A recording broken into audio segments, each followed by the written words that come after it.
Have you ever felt stuck?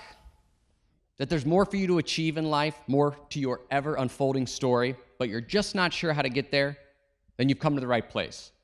Laura Gassner Otting helps people do just that. A serial entrepreneur who has started and sold a successful international executive search firm, built philanthropic and political action committees from scratch, and was a White House appointee on the team that created the national service project AmeriCorps. Laura is like a punch in the face wrapped in a warm hug.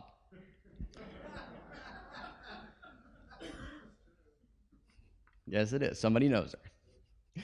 Please welcome me and joining to the stage, author, lightweight champion of the Get the Hell Out of Your Own Way world, competitive rower, and professional badass, Laura Gassner Otting.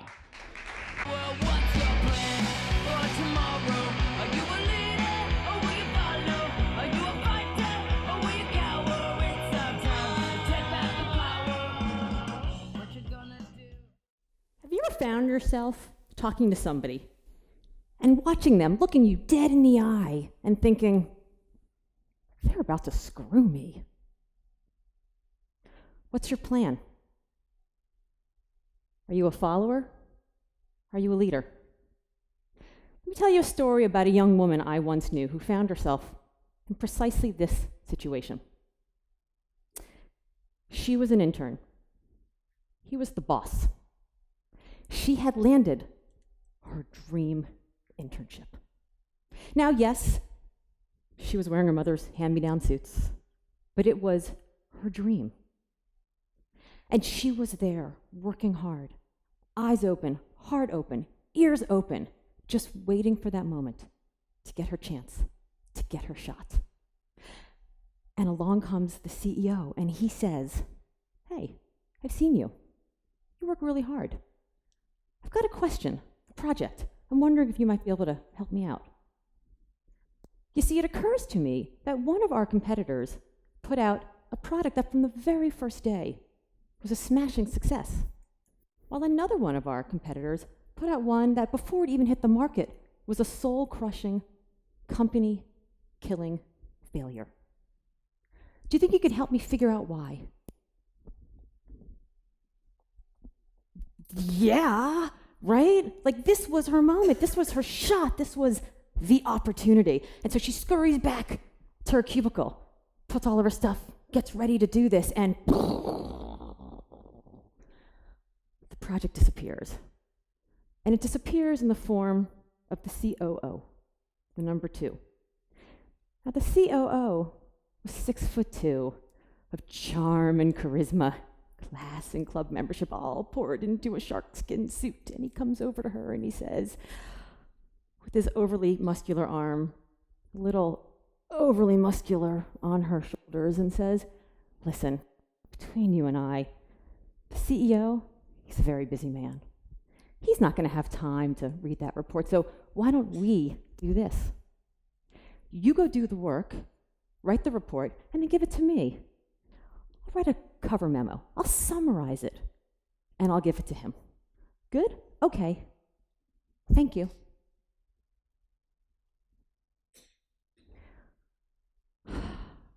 How many of you in this room think that this CEO or the COO had her best interest in heart?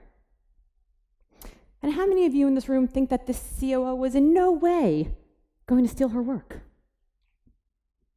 Anybody in this room want to buy a bridge in Brooklyn? Because I've got a really nice one that's about to come on the market. So I think we can all agree that this is a terrible situation to be in. And I think many of us probably know this feeling. There we are. Do we do the work, be the good soldier, hope that somebody's going to notice us and give us our opportunity?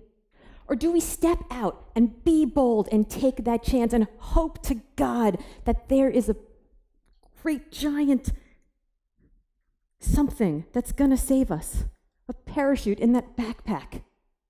What do? We have the rock and we have the hard place, and in the middle is this vacuum. And into the vacuum steps a leader. But how do we find that voice? How do we become this leader? How do we become that person who knows how to make this decision? Because I think we all know, we've all been in this position. We've had the rock, we've had the hard place. We all know exactly what it feels like. that horrible pit that's in your stomach where you know that no matter what you do, it's gonna be really tough. So how do we make this decision? How do we figure out how to be confident with the chances that we're taking and the choices that we're making? The first thing we have to do is you have to understand power.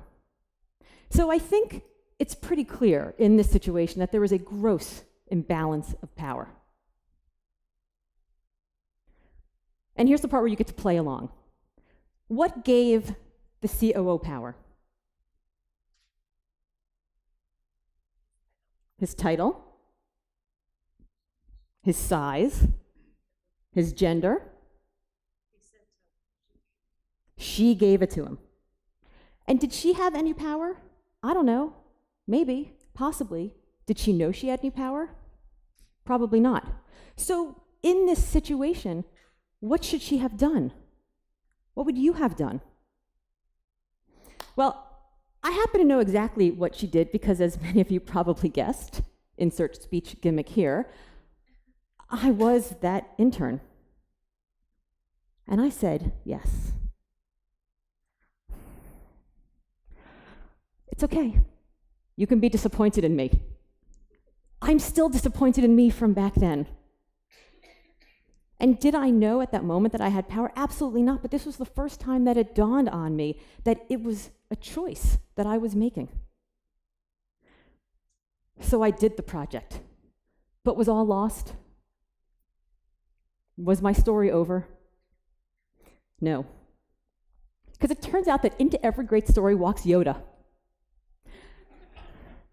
And Yoda came to me in the form of a woman who was slightly older than I was, and who had been around the block a little bit and had seen this kind of malarkey already. And she pulls me aside and she's like, yeah, you know what's happening here, right?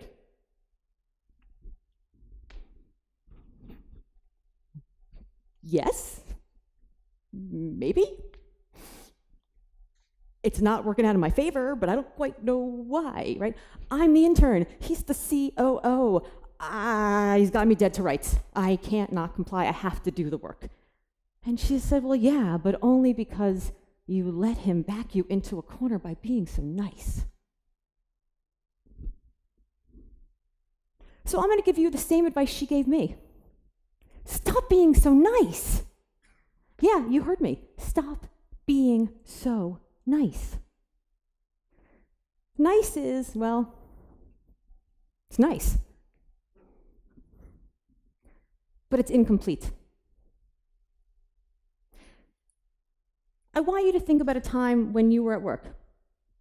And maybe when you were younger, maybe when you didn't have as much power, and you couched your criticism. Or maybe you stopped talking the minute somebody else started. Or maybe you volunteered to take on a little extra office housework. Or think about a colleague that you know who does that, and you think to yourself, gosh, they're so nice. There's nothing wrong with nice. Now I want you to think about another colleague, maybe somebody who has power. This often takes the form of female and male. And I want you to think about the last time you saw him intentionally mentor somebody, or maybe give somebody space in a meeting and amplify their message. Or maybe take on a little extra office housework, and you thought to yourself, gee, he's so kind. And I want you to think about the difference between those two words. Nice doesn't upset the apple cart. Nice is lovely. Nice makes sure everybody's happy at the end of the day. Nice is something that you are, whereas kind is something that you have. Kind is something that you give. Kindness has power. So in front of you, when you came in, you found a piece of cardstock, and on that cardstock is a roadmap to your leadership voice. So the first thing that I want you to do is to think about a time when you had this pit in your stomach, this terrible, I don't know, what am I going to do? What is that feeling? And I want you to think about how it felt. And I want you to write down a word, any word, just something that reminds you of that moment. And why on that side of the page is it only 1/3 of the page while the future is 2/3? Because we're not going in that direction. So we're not going to spend a lot of time there. But I want you to spend a little time and write down one word, because when you do, it reminds you of that time when you felt powerless. And then I want you to think about a time when you had kindness. And I want you to think about how that felt. Those moments that you use, not to find your voice, not to step into being a leader, but to step up into being a leader. This is how you begin to find your power, your personal voice of leadership, your personal voice of consonance, that part of you where everything is aligned. So I did it. I did the work, and then I followed her advice. The first lesson she gave me is stop being so nice. The second lesson she gave me was that life is a choose-your-own adventure novel. We get to decide, we get to choose which brass ring we want to grab. We get to decide whether we want to ride the roller coaster, and I don't like riding the roller coaster because I'm a control freak, or if we want to ride the merry-go-round. But it's up to us. We get our own adventure. So she told me it was time to make a decision. Am I going to be a passenger, or am I going to be a driver? And so I followed her advice. Do the work. Give it to the COO. But then wait around and hand it to the CEO too. Hi, sir. I did the report. Really interesting stuff. And your deputy has kindly decided that he's going to summarize this for you. But I thought you might like the raw data.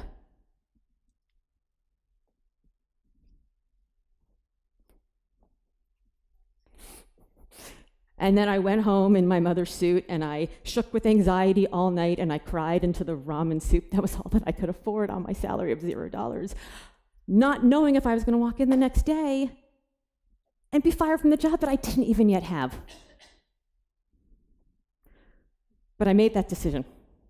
So I want you to take your roadmap, and I want you to think about a time when you were there, rock, hard place, vacuum, and you stepped into it, and you made a decision. And here's the spoiler alert. It worked out because you're all sitting here today.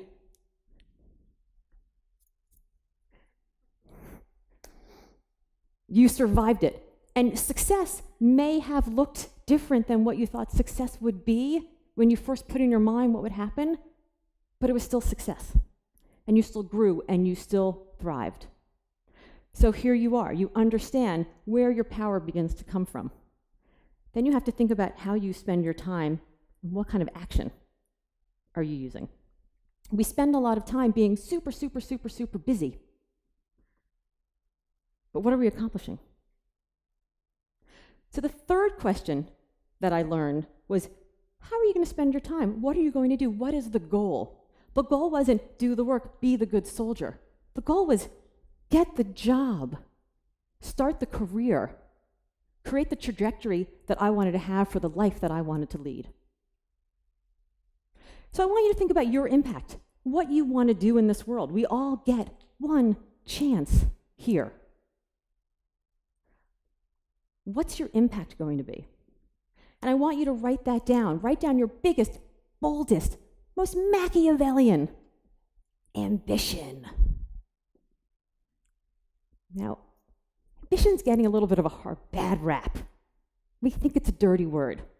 And for you women out there, it's a dirty word besmirched just by the mere fact that you're women. Oh my God, she's so ambitious. I love ambition. Ambition is great. Ambition is like the North Star that helps you figure out where you are going, and it helps you figure out how you're going to spend your time. We're busy, busy, busy, busy doing all of these things. What are we so busy with? If you looked at your list of goals in your life and you looked at your to-do list, my guess is they don't match. But even worse, if you looked at all the drive-bys you get all day long of the people who come in and plop their stuff on you, it's even further away. Your ambition, your absolute true devotion to your ambition is the thing that keeps you focused. But here's the thing. In 20 years of doing executive search for nonprofit organizations, I learned one thing very clearly. For every person who came to me and told me that they want to be the CEO of a nonprofit because it was the right next move in their career, or it seemed right on the resume, or they're at this level, so they should naturally be at that level, I can tell you a story of somebody who failed. In 20 years, I never saw a success story with that beginning foundation. But every time somebody told me that they wanted to become the CEO, because from that position, they had the leverage to make a change for the people or the causes about which they cared most, every one of those was a success. Because their ambition was not guided by their ego, it was guided by their purpose. So I want you to not be shy about writing down that ambition. Nobody needs to see it but you. And here's where I want to challenge you even more. I want you to write down that ambition that you don't even dare say out loud. You know, that one that you whisper quietly to yourself at night and you think, oh, wouldn't that be amazing? I don't want to tell anybody, because what if I can't do it? But here's what I've learned.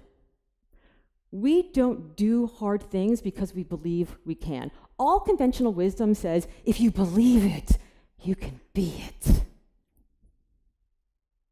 I believe I could be the Queen of England. That ain't happening. I believe that if you do it, you start to believe it. So you write that ambition, you put it down, that super scary one that you only want to whisper because you revere it so much that you're almost afraid of it. And then you work your ass off every day, one foot in front of the next, until you start believing, oh my God, this is actually happening, because the action that I'm taking is telling me that I can, and the more that it tells me I can, the more that I believe I will. Your power plus your action becomes your impact. And if you can find the confidence to find that voice of consonance, that person who you are when you're at your very best, when you are believing in that impact, when you know which way you're going, then you find the consonance to find your own leadership voice. And when you do that, you can live a life of consequence, however you want to define it. So before I go, I would be remiss if I didn't tell you my favorite story of somebody finding their confidence voice. In 1972, there was a struggling musician on the Jersey Shore who was playing in dive bars all night, every night, whatever he could play, whoever he could play with. And then one day he gets a phone call. I got you an interview with the biggest producer in Manhattan. And he thinks to himself, what am I going to do? How am I going to do this? And he takes a good long look at himself in the mirror and he says, Bruce, you don't play as well as Hendrix, and you sure don't sing as well as Orbison. So you better figure out what the hell you do. So he sequesters himself in one of these bars at 3 a.m, and he plays and he plays and he plays and he plays until he figures out his sound, until he figures out his voice. And then he buys his bus ticket, and he puts a borrowed guitar over his shoulder, and he goes into Manhattan, and he walks into that producer's office, and he puts his head down, and he plays, and he sings, and he plays, and he sings, until the producer says, stop right there. We need to make this record right now. And that record would become Greetings from Asbury Park, and it would solidify Bruce Springsteen as the boss. So I want you to think about what you do best. When you are at your very best, when you are firing on all cylinders, you are making it rain. You are closing deals, you are kicking ass, you are taking names. Or maybe not. Maybe you're quiet, stage left, behind the scenes. You're with a loved one. You're helping them through a hard situation. You're mentoring somebody. You're being someone's rock. These are your moments when you are at your best, when you are your strongest, when you are in your fundamental state, as Harvard Business School calls it, your fundamental state of leadership. This is your voice of consonance. This is who you are. This is you. So I'm challenging you here today to go out and find who this person is. Whether you want to be the boss or just a boss, I want you to dig deep, find that confidence, and then discover and master that voice of consonance so that however you want to define it, you can live a life of consequence. Thank you.